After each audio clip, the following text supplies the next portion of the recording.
청년 16부 민윤정 집사입니다.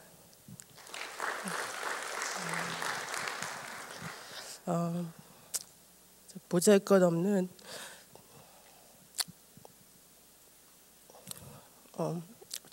죄인의 인생 가운데 나타나셔서 나를 만나주신 주님의 은혜를 감사하며 간증을 시작하겠습니다. 저는 8살 때 엄마를 따라서 처음 교회에 갔었습니다. 어린 나이였지만 하나님이 살아계시다고 믿었고 교회 가는 것이 청년 16부 민윤정 집사입니다.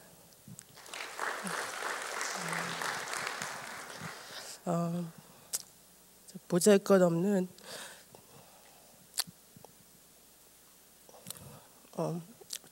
죄인의 인생 가운데 나타나셔서 나를 만나주신 주님의 은혜를 감사하며 간증을 시작하겠습니다. 저는 8살 때 엄마를 따라서 처음 교회에 갔었습니다.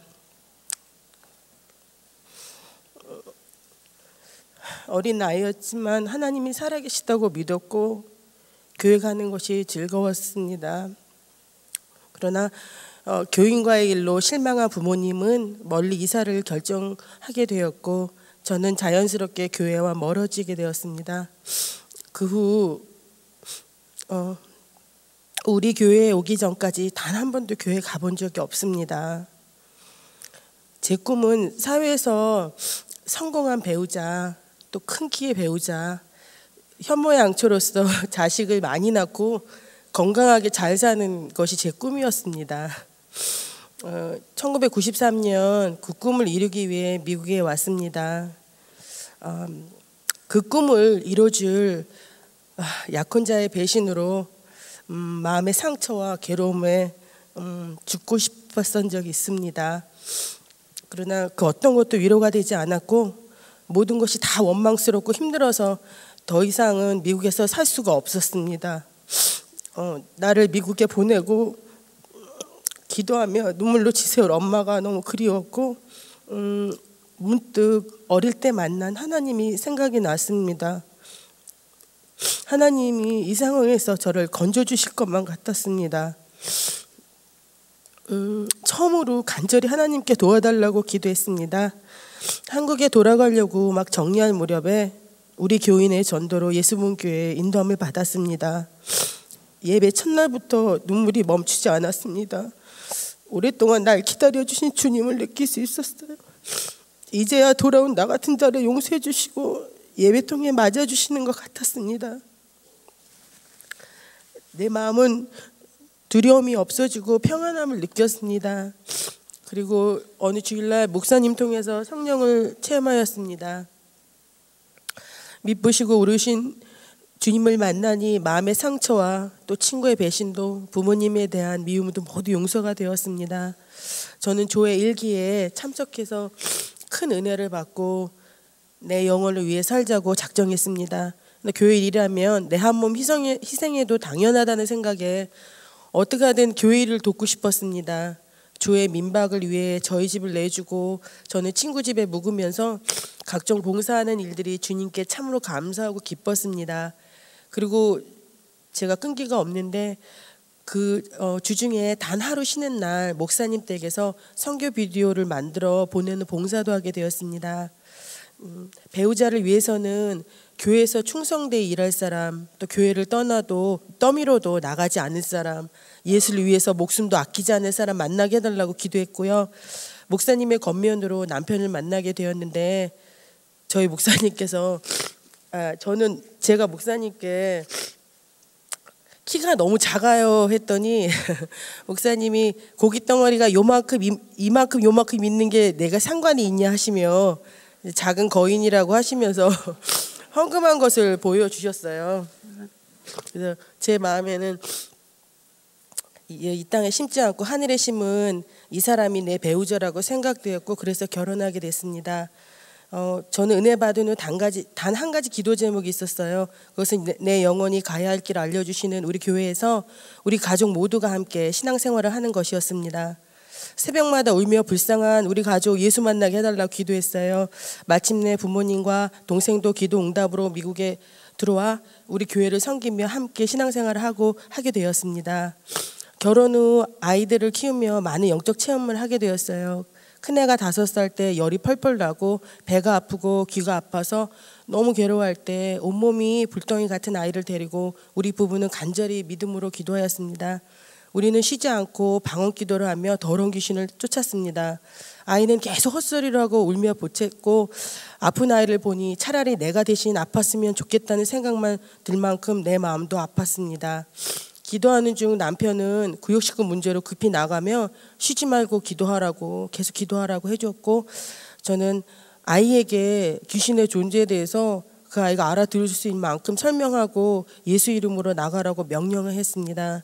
순간 아이의 몸이 경련하듯 움직이며 눈동자가 두려움에 흔들거리고 제가 손을 얹고 계속 간절히 기도하였습니다. 그러자 그 아이가 일어나며 엄마 나 이제 안 아파 내 안에 시커먼 것이 나와서 저 창문으로 나갔어 하는 것이었습니다.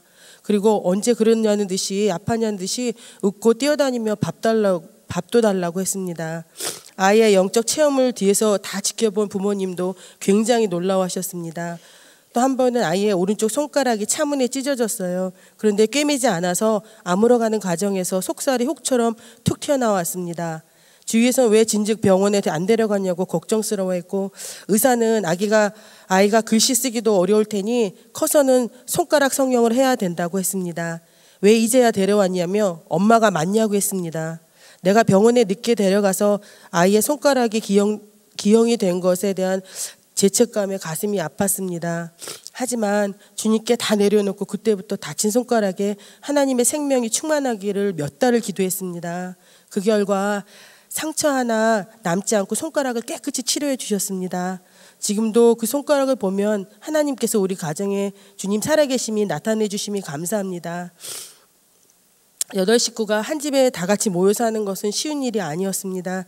첫째를 낳은 후 목사님은 더 열심히 하라고 권면하셨는데 둘째를 낳은 후 경제적인 어려움으로 엄마 아빠의 말다툼이 잦으셨고 저와 동생도 서로를 원망하며 싸웠습니다. 말다툼에 지쳐서 밤에 뛰어나와 교회에서 통곡하며 살려달라고 불쌍히 여겨달라고 기도하는 시간이 많아졌습니다. 부모님은 여태껏 이렇게 살아본 적이 없다고 자존심 상해하셨고 한국도 오가도 못하는 신세가 되신 부모님에게는 저는 너무나 못난 딸이었습니다. 그리고 목사님께 엄청난 책망을 듣고도 정신 차리지 못했습니다. 그런 중 셋째가 생겨 저는 하루하루 식구들 눈치를 보며 살아야 했습니다. 어느 날 살림을 맡아 하던 엄마가 과로에 풍으로 쓰러지셨고 저는 아이들 셋과 살림하며 가게를 돌보는 일이 너무나 힘들었습니다. 그리고 경제적인 부담이 너무 어려웠습니다. 어느 날은 자동차 페이먼트가 밀려서 차가 끌려가기도 하고 어느 날은 전기가 끊기고 전화가 끊기고 비가 오는 어느 날 렌트비가 밀려 집이 락업되기도 했습니다. 저는 자는 아이들 데리고 빗속에서 울면서 왜 나에게 이런 일이 생길까? 갈 곳도 없고 오직 갈 곳은 교회뿐이 없었습니다. 교회로 가는 중 주님께서 한 집사님의 마음을 감동하셔서 통화 후 렌트비 도움을 주셔서 해결함 받는 일도 있었습니다. 쉴 새 없이 몰아쳐오는 시련으로 인해 육체는 피곤하고 기도한 말씀도 성공 못했고 며칠이 멀다 하고 서로 부대찌는 가족들은 하루하루가 전쟁이었습니다. 그토록 같이 살기를 원해서 기도한 그 응답이 이루어진 건데 저는 같이 사는 이 생활을 포기하고 싶었습니다. 엄마 아빠는 하루가 멀다고 한국 간다 하시고 친구들과 주위의 분들은 내가 어떻게 신앙생활을 할 수 있을까 걱정스러워 하셨습니다. 더 이상 이렇게 살기는 힘들었습니다. 전 예수를 믿는데도 죽고만 싶었습니다. 난 예수를 믿는데 왜 이렇게 살아야 할까? 난 왜 예수를 믿는데 환경이 변하지 않을까 고민했습니다. 누군가 얘기를 나누고 싶었습니다. 그러다 교회 안에서 나의 고민을 들어주는 분을 만나게 되었습니다. 이상하게도 얘기를 하고 나면 그 순간은 나의 속은 시원하게 뚫린 것 같지만 해결된 것은 아무것도 없었습니다. 그리고 저를 혼내키시는 목사님께 서운한 마음만 들었습니다. 목사님을 찾아뵙고 죽을 것 같다고 말했더니 기도에는 없다고 죽을 만큼 기도하라고 말씀하셨습니다. 이런 환경 속 와중에도 내 마음 안에 영혼에게 향하는 사모함은 간절했습니다. 시간이 날 때마다 나가서 영혼들을 만나고 싶었고, 그리고 나가서 전할 때만큼은 너무 기쁘고, 영혼도 붙여주셔서 나 영혼이 살 것 같았습니다. 저는 무리한 출산으로 몸이 약해지고 기침도 자주 했습니다. 그리고 이런저런 일로 신경을 쓰다 보니 두통에 시달려 했습니다. 어느 날 아침 출근 준비를 하다가 계란 노른자만한 피덩이를 토했습니다. 몇 분 후에 또 피를 토했고, 놀란 부모님은 빨리 이머전시 룸으로 가라고 걱정하셨습니다. 저도 무척 놀랐고 나에게 무슨 일이 일어나는 건지 두려웠습니다. 방에서 즉시 무릎 꿇고 주님 나 이제 어떻게 하죠? 하고 기도했습니다. 그리고 전화를 걸어 병원이 아닌 영적 모임이 있는 곳을 찾았습니다.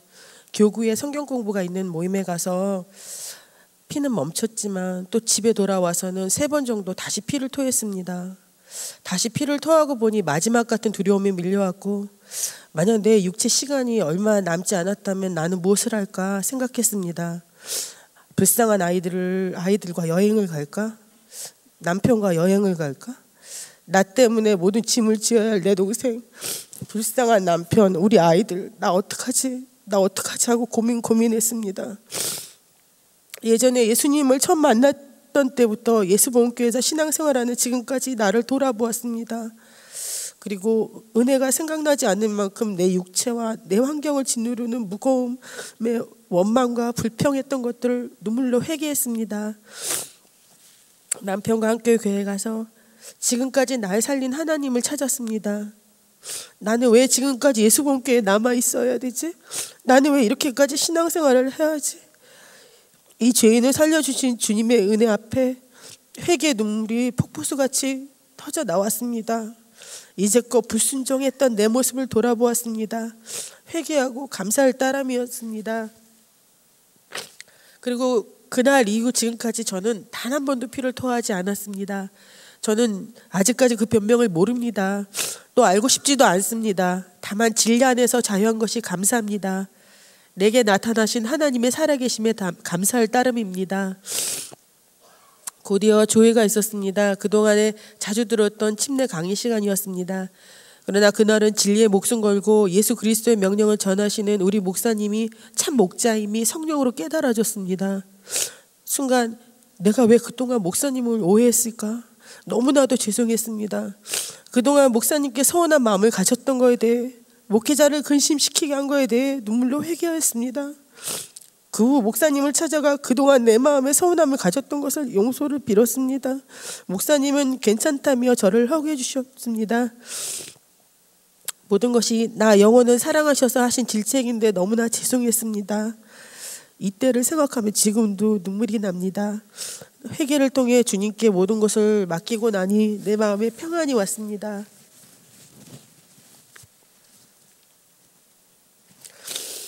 피를 토하고 회개가 뚫리기 시작한 그날부터 내 생활은 작은 변화들이 생기기 시작했습니다.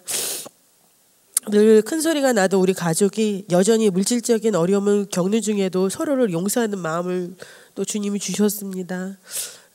저는 신분이 불법 체류 상태여서 면허증 유지하기가 어렵게 되어 이것을 놓고 기도해오고 있었습니다. 저는 성도에게 기도를 부탁하고 어느 토요일 새벽에 가까운 타주로 내려가게 되었습니다. 근데 새로운 법이 거주지를 증명할 수 있는 것과 영주권 소셜카드를 반드시 제시해야 된다고 써 있었습니다. 제일 먼저 내 차례가 되었는데 직원은 아무것도 요구하지 않고 오히려 농담을 하면서 내게 면허증을 만들어 주었습니다. 이후 저희 아빠 차례였는데 같은 창고의 직원인데도 까다롭게 신분에 대해 요구하며 소셜 넘버를 달라고 했습니다. 옆에 있던 남편은 솔직하게 없다고 말했습니다. 그 직원은 슈퍼바이저 오피스로 안으로 급히 뛰어들어가고 남편은 작은 목소리로 이머전시 기도라며 밖에 기다리고 있는 저에게 전화를 했습니다. 나는 다급히 교회 성도들에게 이머전시 기도를 부탁드렸습니다. 아빠를 담당한 직원은 도무지 이해가 가지 않는데 2번이나 오피스 안으로 들어가서 나오지 않았습니다. 동생과 나는 차 속에서 아버지를 도와달라고 간곡히 기도했고, 그리스도인으로서 세상 법이지만 그 앞에 정직하지 못한 것 같아 떳떳지 못한 기도인 것 같지만 그때는 그런 생각할 여유도 없었습니다. 차가 들썩들썩 거릴 정도로 기도를 했습니다. 얼마 후에 아빠가 긴장된 얼굴로 면허증을 받아갖고 나오셨습니다. 할렐루야. 주님께서 슈퍼바이저의 마음을 감동하셔서 우리의 기도를 응답하신 것입니다. 집에 오는 중에 친구 전화는 너 그곳에 가면 큰일 난다고 했습니다. 나 지금 라이센스 받아서 올라가는 중이야 했더니 말도 안 된다. 얼마나 들었냐? 돈 주고도 못하는데 너 어디서 했냐? 어떤 백을 썼냐? 솔직히 말하라고 했습니다. 나는 하나님 백을 썼다고 했더니 기가 막혀 했습니다. 주님께서 교회 생활하는데 우리 발이 묶이지 않도록 길을 열어주신 것이 너무나 감사했습니다. 세상 방법으로는 할 수 없는 일들을 하나님께서는 기도를 통해 우리 가족에게 해결해 주셨습니다. 몇 해 전 텍스 리턴을 많이 받았을 때 사실 이것으로 분가할 계획이 있었습니다. 그러나 오랫동안 밀려서 쌓인 각종 헌금과 헌신 작정들이 마음에 걸렸고 고민하게 되었습니다. 이 돈이면 우리가 분가해서 식구들이 서로 불편하게 살지 않아도 되는데, 그러나 결국 하나님의 것을 먼저 모두 갖게 되었습니다. 우리가 분가할 수 있는 모처럼의 기회였지만 내려놓게 되니 속이 너무 시원하고 평안했습니다. 그리고 얼마 지나지 않아 남편이 기다리던 영주권을 인터뷰 없이 받게 되었습니다. 그러나 저는 영주권 인터뷰를 해야 한다고 변호사로부터 연락이 왔습니다. 제가 처음 미국에 들어올 때 변호사인 브로커와 함께 왔는데 이 일이 이민 사기로 영주권을 받지 못할 수도 있다고 했습니다. 더더욱이 추방을 당할지도 모른다는 것이었어요. 앞이 너무 캄캄했습니다. 교회를 떠나서는 한시도 생각해 본 적이 없는 저에게는 너무나 충격이었습니다. 점점 다가오는 인터뷰 날짜에 정말 그 자리를 포기하고 싶었습니다. 나는 왜 예수봉교회 20년 동안이나 남아있는지, 나는 왜 우리 교회가 아니면 안 되는지 다시 생각했습니다. 보잘것없는 인생 가운데서 나를 만나주신 주님, 세상에서 아무 소망이 없을 때 날 미국으로 우리 교회로 불러주신 주님, 이제껏 하나님 살아계심을 체험하면서 살았는데 잠을 자려고 누워도 앉아있어도 눈물만 났습니다. 교회만 남을 수 있다면 영주권을 포기할 수 있었습니다. 주님, 다 영주권 없어도 괜찮습니다. 그러나 교회만큼은 절대 떠날 수 없습니다. 이렇게 기도했습니다. 인터뷰 당일이 돼서 인터뷰할 때 남편은 같이 들어갈 수 없는데 통역해줄 우리 성도와 함께 남편도 같이 들어갔습니다. 전날 변호사가 자기는 같이 동행하지 않겠으니 시키는 대로만 하라고 했습니다. 입국 시 당시 변호사가 다 알아서 했기 때문에 나는 모른다고 하라고 했습니다. 또 그것이 사실이었습니다. 저는 변호사에게 예수 믿으시냐고, 제가 영주권 받으면 예수 믿으셔야 한다고 했더니 웃었습니다. 인터뷰 중 심사관은 어떻게 미국에 들어왔냐고 내게 물었습니다. 입국 절차를 밟고 들어왔다고 했더니 심사관이 그 자리에서 당시 내가 들어온 기록을 컴퓨터로 찾았습니다. 어디에도 저희 이름은 없었습니다. 심사관은 네가 국경을 불법으로 넘어왔어도 영주권을 줄 수 있다, 솔직히만 말하라는 것이었습니다. 경직된 분위기가 이어지면서 저는 너무 긴장이 되었고, 그 당시에 너의 패스포드가 어디 있느냐는 질문에 한 번은 잃어버렸다 대답하고 또 한 번은 변호사가 가져갔다고 대답했습니다. 말이 되지 않는 저의 대답에 심사관은 빨강색으로 뭐라고 막 쓰더니 내 파일을 덮고는 이제는 남편에게 질문을 계속했습니다. 넌 오래전에 영주권을 신청했는데 왜 이제서 영주권을 받게 됐냐? 이제는 남편까지 의심했습니다. 지금 당장 집에 가서 네가 2000년도에 미국에서 활동한 것을 증명할 은행, 빌 같은 다큐멘터를 다 가져오라고 했습니다. 당시 크레딧 카드 한 장 없었던 남편은 교회에 연락했습니다. 그래서 당시 헌금 내역서를 받고 당신 연도가 찍힌 헌신 예배 사진과 사진 없는 임시 면허증을 준비했습니다. 남편은 교회가 나를 보증해 주는 것들을 가지고 급히 이민국으로 갔습니다. 남편은 바로 일을 끝마치고 나오는 그 심사관을 만났다고 합니다. 그리고 텅 빈 이민국 홀 안에 단둘이 얘기를 나누었다 합니다. 아침에 당신이 너는 오래전에 영주권을 신청했는데 왜 이제 영주권을 받게 됐냐고 물었다. 나는 예수 믿는 크리스찬이다. 매 주일날 교회 간다. 그런데 주일날 일을 하게 되어서 영주권 신청한 그 회사를 그만둘 수밖에 없었다. 그래서 이제야 영주권을 받게 됐다고 서투른 영어로 하는 얘기를 그 심사관은 다 들어주었다고 합니다. 그리고 며칠 후에 연락을 주겠다고 해서 돌아왔습니다. 남편과 저는 마음이 평안했고 영주권이 있고 없고가 중요하지 않았습니다. 그날 구역 모임은 참으로 은혜로운 모임이었습니다. 다음날 변호사에게 전화 왔습니다. 밤새 무슨 변화가 있었던 것 같다고, 아침에 영주권 승인이 났다고 했습니다. 할렐루야. 주님께서 그 심사관의 마음을 밤새 감동하셔서 움직인 것이 분명했습니다. 그래서 올해 20년 만에 한국을 나갈 수 있게 되었고 한국교회 34기 팀으로 참여해 봉사할 수 있었습니다. 한국은 세월의 여파로 모든 상황들이 굉장히 어려웠습니다. 그럼에도 불구하고 많은 캔디들이 조회해왔고 성령이 역사하시는 그 현장에 내가 있다는 것이 너무나 감격이었습니다. 저는 한국교회에 나가기 전부터 친척과 친구들을 캔디로 초대하기 위해 기도해왔고 모두 다 올 수 없다 했지만 이모 딸에게 끝까지 겉면에 오게 되었습니다. 30년 만에 어릴 때 보고 처음 보는 것이지만 한눈에 알아보고 서로를 끌어안고 기쁨의 눈물을 흘렸습니다. 교회 내내 마음을 연 동생은 침례와 성령을 받았습니다. 교회 오기 전 우울한 자기 삶을 비관했는데 교회에 와서 하나님을 만나고 희망을 가지고 갔습니다. 교회에 오면 한 인생이 바뀔 수 있는 것을 보며 내 영혼은 봉사하는 기쁨이 컸습니다.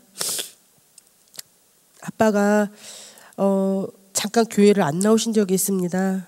그 기간이 정말 괴로워서 같이 안 살려고까지 생각했습니다. 한 집에서 두 교회를 섬길 수는 없었습니다. 그래서 마지막처럼 아빠에게 부탁을 드렸습니다. 아빠, 나 정말 아빠 속 많이 썩여드렸어요. 하지만 제가 왜 우리 교회만 고집하는 이유를 아시잖아요. 참 진리만을 전하는 우리 교회에서 아빠 돌아가실 때까지 신앙생활해요. 아빠가 교회만 다시 나오시면 내가 부족해도 죽을 때까지 모실게요 했더니 그 말에 감동되셨던지 교회로 돌아오셨습니다. 또 한국에 가실 것까지 포기하니 렌트비 때문에 쫓겨나지 않아도 될 집을 예비해 주셨습니다. 저는 무슨 일이 있어도 어떻게든 진리의 교회만 붙어 있으려고 했는데 주님께서 모든 문제들을 해결해 주셨습니다. 이번 수양회는 저에게 좀 특별한 수양회였습니다. 몸에 식은땀과 열이 나면서 배가 너무 아파서 걷지 못할 정도가 되었고 주위에서는 급성 맹장일지 모른다고 했습니다. 방에 누워서 안간힘을 쓰고 무릎을 꿇고 기도했습니다. 예수 이름으로 더러운 귀신아 나가라는 순간 나의 생각이 둘로 나눠졌습니다. 하나는 맹장이니 빨리 병원에 가야 되는 것과 또 하나는 하나님께 온전히 맡겨야 된다는 것이었습니다. 저는 마지막에 온 힘을 다해서 영혼의 힘을 내서 내 의지를 하나님께 온전히 맡기고 자매들의 축사를 해주어서 깨끗해져서 집회에 참석을 했습니다. 그런데 집으로 돌아오는 중에 빗길에 차가 미끄러지며 돌기 시작했습니다. 하나는 이러다 죽는 것이고 하나는 하나님께 맡기자였습니다. 짧은 시간이었지만 내 영혼의 힘을 내서 내 의지를 하나님께 정말 맡기자 차가 도로 옆 위쪽으로 올라가 멈추었습니다. 차 안은 한쪽은 하나님을 의지해 방언을 하고 한쪽은 죽는다고 소리를 치고 차 안은 아수라장이 같았습니다. 저는 큰 소리로 방언했습니다. 차가 멈춰선 그 밑은 절벽 같은 곳이었습니다. 정신을 막 차리고 조수석에 앉았던 큰아들 자슈아에게 괜찮냐고 물었더니 엄마 하나님이 우리 살려주셨지 하는 것이었습니다. 감사의 눈물을 흘렸습니다. 저는 이제껏 부족하지만 교회에 순종하고 나 영혼이 살려간 것뿐이 없습니다. 우리 아이들이 세상에 어느 부모처럼 다 해주고 살 수는 없지만 우리 주님이 보호해 주시고 키워주시는 것이 감사했습니다. 저는 20년 동안 헌신 봉사해온 우리 교회를 너무 사랑합니다. 지금까지 아무리 힘들어도 교회를 떠난다는 생각은 단 한 번도 해본 적이 없습니다. 예수를 만나서 후회해본 적도 없습니다. 우리 교회가 있어서 이제껏 난 살 수 있었습니다. 아무 소망 없이 죽고 싶었던 저에게 이젠 주님 오시는 그날에 주님의 얼굴을 배울 하늘에 소망이 있습니다. 이 소망을 이룰 때까지 예수봉교회와 달려가길 원합니다. 그리고 남은 육체의 시간들 더욱더 복음 전하며 교회와 함께 살고 싶습니다. 진리의 교회를 세우기 위해 목숨을 걸고 타협하시지 않은 우리 목사님 존경하고 사랑합니다. 몸된 교회를 기둥으로 교회를 지켜주시는 교구장님들, 집사님들 정말 너무 감사합니다. 진리의 교회 안에서 한 소만 한 길을 가고 있는 부모님, 동생, 구역 식구들, 같은 부서 형제 자매들, 그리고 남편 이성윤 집사님 고맙습니다. 나의 울타리, 나의 방패가 되어준 나의 교회에서 더욱더 충성하기를 다짐합니다. 부족하지만 모든 것 주님께 영광을 돌리며 저의 간증을 마치겠습니다. 감사합니다.